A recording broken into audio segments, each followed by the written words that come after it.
Hi, I want to talk about Matthew McConaughey and the McConaissance. I want to talk about a film that I think actually needs to be looked at as perhaps the seed of the McConaissance. As you know, of course, Matthew McConaughey is now an actor of serious repute and serious standing, and that wasn't the case several years ago. He was kind of dismissed by many as a kind of a lightweight rom-com guy, having tried to be, having had an early career as a kind of a serious actor. And it's actually interesting. The film we're going to be discussing is The Lincoln Lawyer, in which he plays a lawyer. And it's actually a character that's actually, this is probably his, I think, the third time he's played a lawyer. But this lawyer character is so different from his early roles when he was still, trying to be a serious actor in A Time to Kill and in Amistad. And the thing about this film, The Lincoln Lawyer, the thing about this film, it's based upon a Michael Connolly novel, which actually has a very interesting sort of backstory to actually how Connolly came to actually write the book of this up. Connolly was at a LA Dodgers game and he's speaking to this guy who's sitting beside him, and the guy was a lawyer. And they got chatting, and the guy said, "Well, I'm a lawyer and I operate out of my car." Because LA County is so large, then there are so many courthouses that for these criminal defense attorneys, who need to sort of go to several different hearings in several different locations in one day, you really need to be mobile. And so Connolly got the inspiration from talking to this guy about maybe he could be this could be the genesis of a story. So McConaughey plays a lawyer and he's a criminal defense attorney. Uh, Kitten, I'm talking to my McConaughey plays a lawyer, and he's defending Ryan Philippe, and Ryan Philippe is a kind of a Beverly Hills rich kid who's accused of beating the crap out of a woman, and McConaughey is assigned to defend him, and it's a curious case for several reasons, and it's a curious case, obviously, in the history of McConaughey's career. By the time this film came around, uh, the producers approached McConaughey and said, you know, we think that you'd be the perfect person for this project. They recognized that he had talent as a serious dramatic actor. He really hadn't done anything dramatic and serious in quite some time. He'd been doing stuff like How to Lose a Guy in 10 Days and The Wedding Planner. He had also done an action adventure thing based upon a Clive Cussler novel called Sahara, which notoriously flopped, and Custer actually disowned it, and then swore he would never allow any of his books to be turned into films again. He was so disheartened by the whole experience. So, but the producers of this movie, there are two producers in particular. There's more than two, but the two, Tom Rosenberg and Gary Lucchesi, they were the ones who approached McConaughey and said, "We've got this project, and we think you'd be perfect for it." And so eventually, the film got made, and this came out in 2011. And I think that you can probably draw a straight line from this film through Mud and Dallas Buyers Club and then True Detective to where he is now. Oh, and Killer Joe as well, to where he is now. I think this probably might be the seed of it, or the early stages of his kind of renaissance as a serious dramatic actor. And he's actually very good in the part. And it's curious, as I was saying, this is like his probably third time to play a lawyer in a movie. Uh, there's a long tradition of Hollywood hero lawyers, okay? Going right back to, through Spencer Tracy and Gregory Peck, probably all the way back to, Raymond Massey as Abe Lincoln.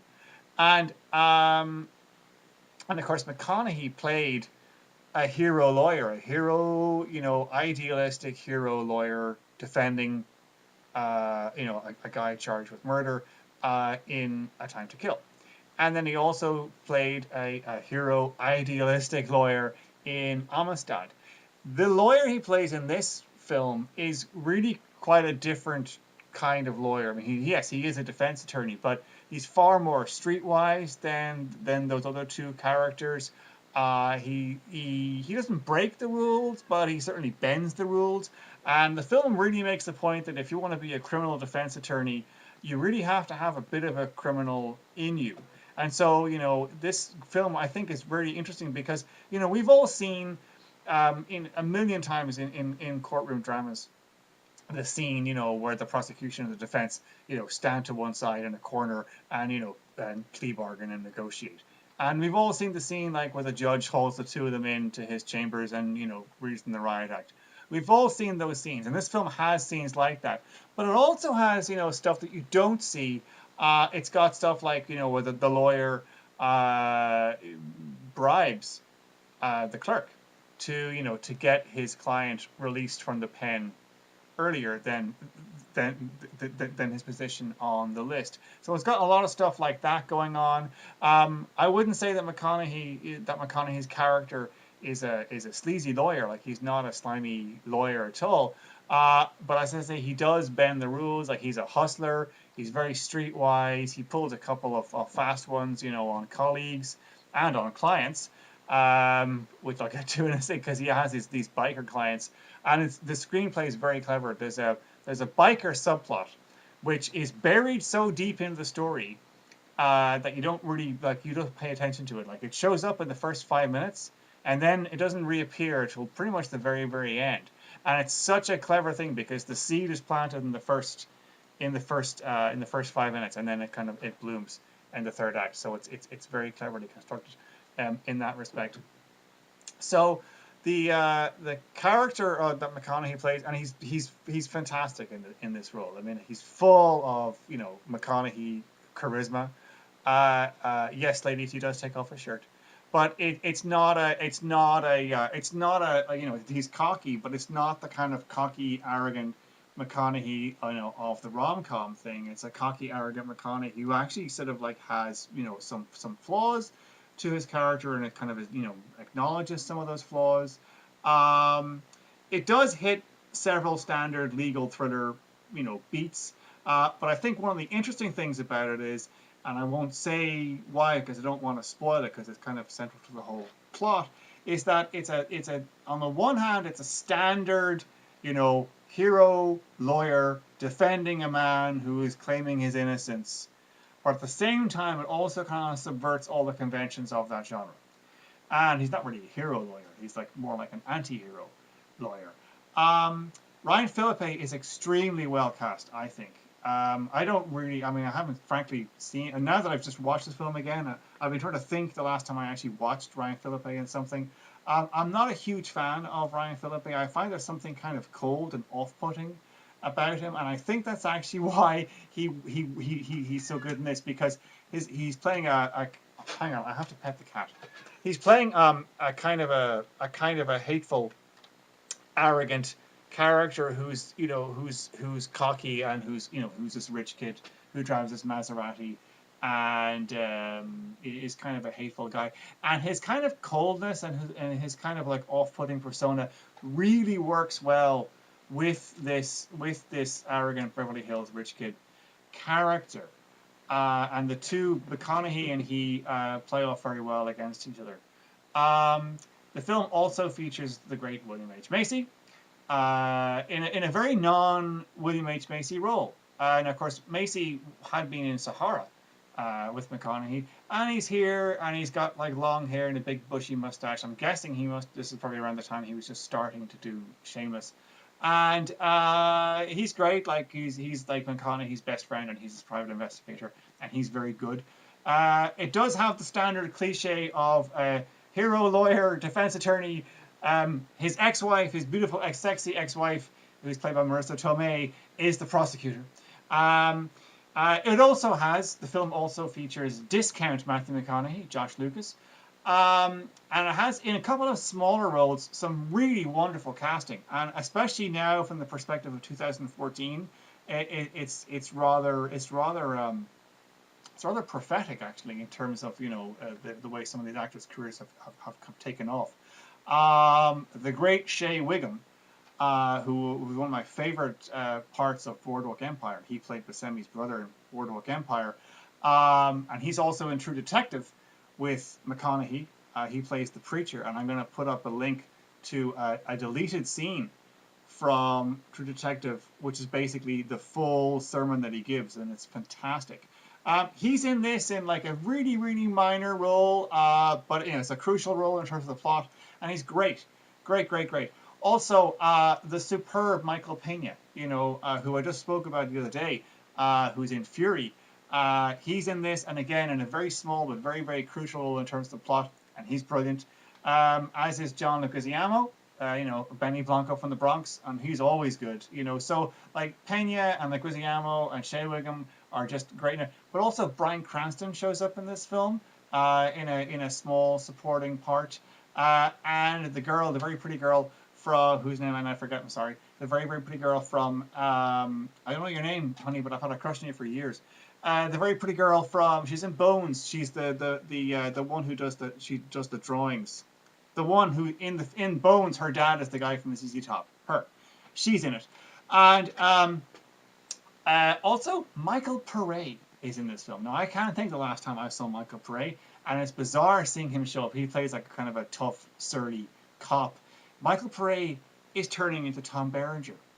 Watch this film, and you tell me Michael Pare is not turning into Tom Berenger. So I think it's great. It's got this incredibly interesting cast. And you look at the fact that it's got like Pena and Shea Wiggum, who are now, like Shea Wiggum probably after Boardwalk Empire.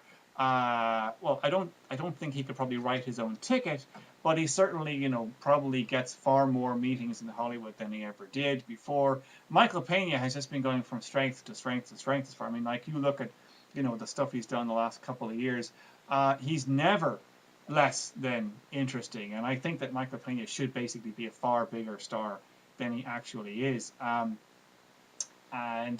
he's really, really good, and he's in I think maybe 2 scenes, but it's crucial to the plot, and he's extremely good in it. But this is the kind of film that has very, very interesting casting, and obviously very, very careful casting, and when you list off the names of the people, I mean, it's I can't even recall if this film did well or not at the box office. It seems to have all kinds of critical praise on the back of the thing, but you never trust those things. Okay, like it's got a quote here from Manola Dargis from the New York Times, and she says solid and satisfying. Now, for all I know, given the kind of reviews that she writes, for all I know, that comes from a sentence that says this is an appallingly bad film in terms of its plot and structure, but it's solid and satisfying in terms of McConaughey's abs. I mean, Christ only knows. So you never really trust, things in the back.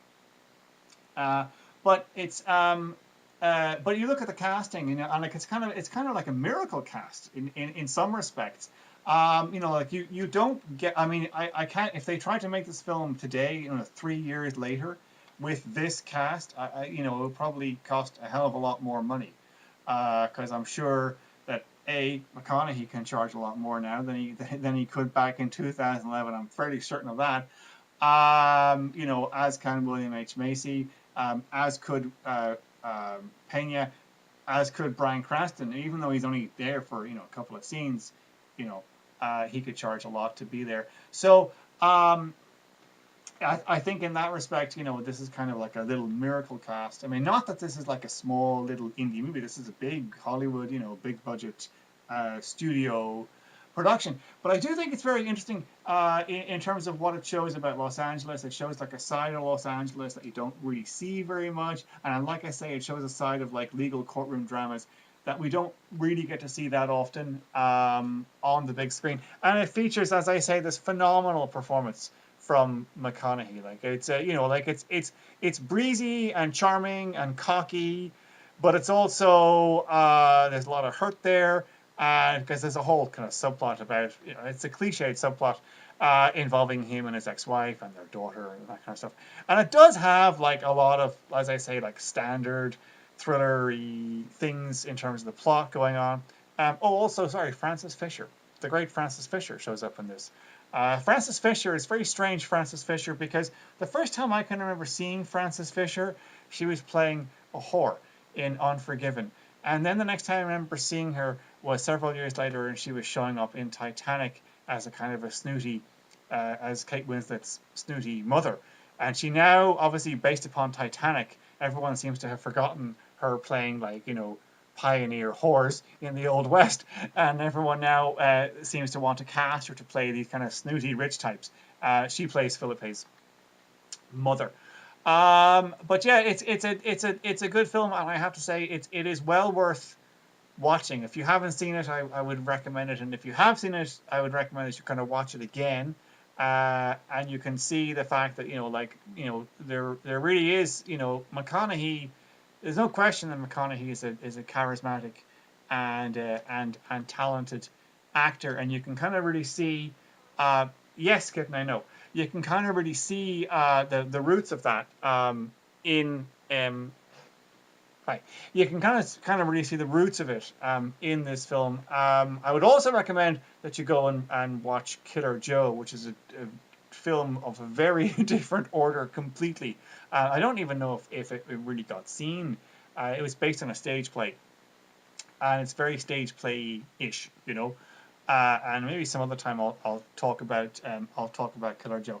But in the meantime, yeah, I would recommend The Lincoln Lawyer. And actually, I'm glad I rewatched this, and then I watched a couple of the special features. The director, who frankly I don't know who this guy is. He was a young guy at the time. His name's Brad Furman, and basically McConaughey wanted him to be the director. McConaughey saw a film he made called The Take.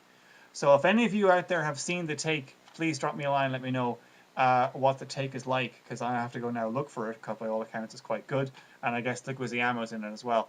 And if Leguizamo is in something, I generally watch it. I mean, he's the only reason I watch Spawn, for God's sake. So yes, The Lincoln Lawyer. And yeah, so I would rather see Matthew McConaughey in the backseat of a Lincoln than see him driving a Lincoln and spouting bizarre Rust Cole-esque non sequiturs. Anyway, on behalf of Kitten, who's now gone over to the corner, and myself, that's the end of this fluffcast. So we'll see you again soon.